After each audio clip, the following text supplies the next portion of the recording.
ফুলের গন্ধ ভরা বাতাস এসে আমাকে পাগল করে বইবে, মুখ বুজে মন কত সইবে।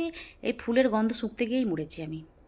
ফুলসজ্জা রাতে এত ফুল দিয়ে ঘর সাজিয়েছিল, এত ফুল দিয়ে ঘর সাজিয়েছিল, সেই ফুলের গন্ধ আমার আজও পর্যন্ত নাকে গন্ধ ছাড়ছে।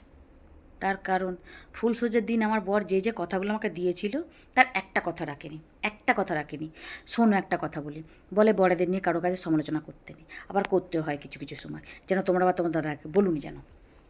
বলি তাহলে তোমাদেরকে শোনো কথাটা।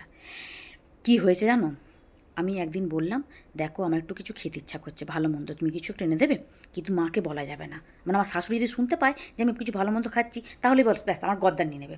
তো ওকে আমি বললাম, ও ঠিক আছে, আমার মেনে নিল, নিয়ে আসলো, নিয়ে এসে মায়ের সামনে এসে বলছে, তোমার বৌমা তো আমাকে আনতে বলেছিল। এবার বোঝো ঠেলা, এবার আমার শাশুড়ি আমাকে তো কলু ঠাসা করছে। বলো তাহলে কীরকম ছেলেকে নিয়ে আমি ঘর সংসার করছি? এরকম ছেলে নিয়ে ঘর সংসার করা যায় তুমি বলো তো? ডিভোর্স দিতেও তো পারবো না, ছেলে মেয়ে আছে, আমি কী করে ডিভোর্স দিয়ে যাবো? ভাল লাগে না, কী করবো বুঝতে পারছি না।